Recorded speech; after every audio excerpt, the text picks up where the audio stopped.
বরবটি খেতে কিন্তু অনেকেই ভালোবাসেন না, কিন্তু এই বরবটিকেই যদি ভিন্নভাবে মশলাটার ব্যবহার করে একটু নতুনভাবে ব্যবহার করে রান্না করা হয় তাহলে কিন্তু এর স্বাদটা দুর্দান্ত হয়। তাই অবশ্যই একবার আমার এই রেসিপিটা দেখবেন আর এইভাবে বানিয়ে খাবেন। আশা করি একবার খাওয়ার পর বারবার খেতে ইচ্ছা করবে। যারা বরবটি পছন্দ করেন না তাদেরও ভালো লাগবে। তাহলে চলুন আমি রান্নাটা করে ফেলি, আপনারা আমার সাথে থাকুন। নমস্কার, কাকলিস কুকিং হাবের নতুন একটি ভিডিওতে আপনাদের সবাইকে স্বাগত। এখানে 250 গ্রাম বরবটি আছে, তবে পুরোটাই রান্না করব না, এর অর্ধেকের একটু বেশি পরিমাণ নিয়ে রান্না করব। প্রথমেই বরবটিগুলোকে অনেকটা সময় জলে ভিজিয়ে রেখে দিয়েছিলাম, তারপরে বেশ ভালো করে হাত দিয়ে ঘষে ঘষে ধুয়ে 3-4 বার জল পাল্টে পাল্টে ধুয়ে জল ঝরিয়ে নিয়েছি। এখন এগুলোকে কেটে নিচ্ছি। দুটো মুখ অল্প করে কেটে বাদ দিয়ে এইভাবে মাঝারি আকারের করে কাটছি। খুব বেশি ছোট করার দরকার নেই, আবার বেশি লম্বা করেও কাটার দরকার নেই। এইভাবেই সবগুলোকে কেটে নেব। বরবটির আজ যে রান্নাটা আমি করছি সেটাতে কিন্তু আমি আলু দিয়ে করব, তবে আপনারা এটা আলু ছাড়াও করতে পারেন। সব বরবটিগুলো একইভাবে মোটামুটি কেটে একটা পাত্রে তুলে নিয়েছি। এখানে একটা বড় আলু নিয়েছি। আলুটা ভালো করে ধুয়ে খোসাটা ছাড়িয়ে নিচ্ছি। আমি এখানে একটা আলু দিচ্ছি, আপনারা যদি মনে করেন বেশি আলু দিয়ে খাবেন সেটাও দিতে পারেন। আলুর খোসাটা ছাড়িয়ে নেওয়ার পর আরও একবার ভালো করে আমি ধুয়ে নিয়েছি, তারপরে কেটে নিচ্ছি। আমি ছোট করে কাটছি, তবে একটু লম্বাটে করে করে কাটছি। এভাবেই যে কাটতে হবে এমন না, আপনারা আপনাদের ইচ্ছা মতো যেভাবে খুশি কাটতে পারেন। যেহেতু বরবটি একটু লম্বাটে করে কাটা হয়েছে তাই আলুটা এইভাবে কাটছি। একই রকম শেপের হলে দেখতে ভালো লাগে। আলুটা কাটার পরে আমি আরও একবার ধুয়ে নেব। এদিকে গ্যাস ওভেনে একটা কড়া বসিয়ে প্রায় 1.5 টেবিল চামচ সর্ষের তেল গরম করে নিয়েছি। গ্যাসের ফ্লেমটা এখন লো করে দিয়ে প্রথমে ফোড়নে দিলাম 1/4 চা চামচ কালো জিরে, আর এখন দিচ্ছি একটা ছোট্ট শুকনো লঙ্কা। গ্যাসের ফ্লেমটা লোতে রেখেই ভালো করে নাড়াচাড়া করে ফোড়নটা ভেজে নেব। ফোড়ন থেকে খুব সুন্দর গন্ধ বেরোচ্ছে। এদিকে যে বরবটিগুলো আমি কেটে রেখেছিলাম সেগুলো তেলের মধ্যে দিয়ে দিলাম। গ্যাসের ফ্লেমটা এবার মিডিয়ামে করে দিয়েছি, দিয়ে এইভাবে প্রথমে নাড়িয়ে চাড়িয়ে তেলের সাথে বরবটি মিশিয়ে নিচ্ছি।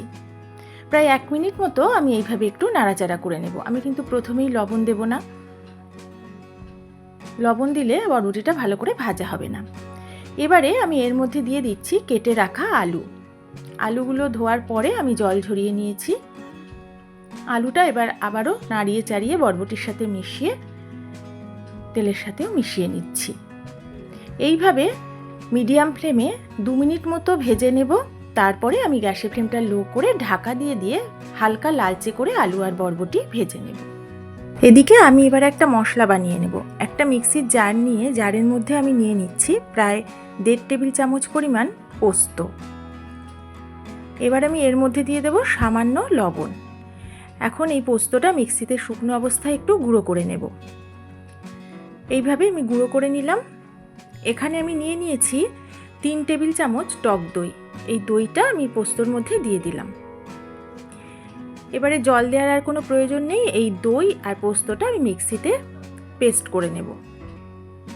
পেস্ট করে নিয়েছি, দেখুন একদম মিহি করে আমি মশলাটা বেটে রেডি করে রাখলাম। প্রায় 3 থেকে 4 মিনিট আমি লো ফ্লেমে ঢাকা দিয়ে ভেজে নিলাম আলু আর বরবটি। হালকা লালচে একটা কালার এসে গেছে। এখন আমি এর মধ্যে কালারের জন্য দিয়ে দিলাম 1/2 চামচ কাশ্মীরি লঙ্কার গুঁড়ো। ঝাল শুকনো লঙ্কার গুঁড়োটাও কিন্তু আপনারা দিতে পারেন। এবার দিচ্ছি 1/2 চামচের কম হলুদ গুঁড়ো, আর দিয়ে দিচ্ছি স্বাদ মতো লবণ, আর অল্প করে একটু জল অ্যাড করে দিলাম যাতে মশলাটা সবজির সাথে ভালোভাবে মিশে যায়। এবারে ভালো করে এইভাবে নাড়িয়ে মশলাটা সবজির সাথে মিশিয়ে নিচ্ছি।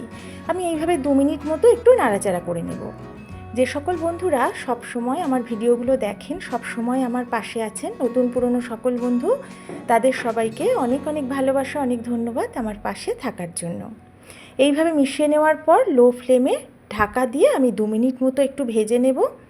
2 মিনিট পরে ঢাকাটা তুলে নিয়েছি। হলুদ আর লঙ্কা গুঁড়োর কাঁচা গন্ধ কিন্তু একদম নেই। এই গন্ধটা যাতে চলে যায় তাই আমি ঢাকা দিয়ে কিন্তু 2 মিনিট রান্না করলাম। এবার আবারও একটু এটা নাড়িয়ে চাড়িয়ে নিলাম। আমি এক্ষুনি যে একটা মশলা বানালাম পোস্ত আর দই দিয়ে, সেই মশলাটা আমি এখন এর মধ্যে দিয়ে দিচ্ছি। গ্যাসের ফ্লেমটা কিন্তু একদম লোতে রেখেছি।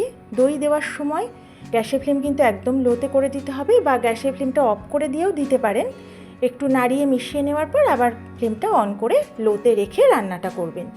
আমি এইভাবে এখন নাড়াচাড়া করে মশলাটা সবজির সাথে মিশিয়ে নিচ্ছি। এইভাবে কিছুটা সময় নেড়েচেড়ে মিশিয়ে নেব আর প্রায় 2 মিনিট মতো এইভাবে নাড়াচাড়া করেই ভাজবো। আমি এখন এর মধ্যে 2টো চেরা কাঁচা লঙ্কা দিয়ে দিচ্ছি, আপনারা ঝালটা আপনাদের স্বাদ মতো দেবেন। ভালো করে এইভাবে একটু মিশিয়ে নিলাম। 2 মিনিট মতো ভাজা আমার হয়ে গেছে।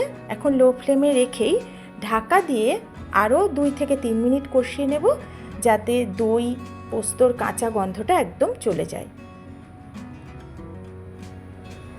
বেশ কিছুটা সময় পরে আমি ঢাকাটা ফাইনালি তুলে নিলাম। মাঝে ঢাকা তুলে দুবার নেড়ে দিয়েছিলাম, তলায় লেগে যেতে পারে সেই কারণে।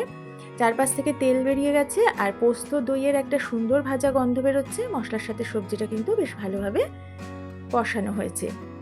এখন আমি এর মধ্যে দিয়ে দেবো গরম জল। আমি এই কাপটার 1 কাপ গরম জল নিয়েছি, কিন্তু পুরোটা দিলাম না, হাফ কাপের একটু বেশি দিলাম।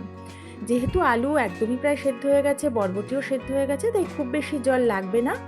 তাই জলটা কিন্তু আপনারা পরিমাণ বুঝিয়ে দেবেন। এটা একদম মাখো মাখো গ্রেভি রাখবো। হাই ফ্লেমে ছিল, এটা ফুটে উঠেছে। গ্যাসের ফ্লেমটা আমি এখন লো করে দিয়েছি।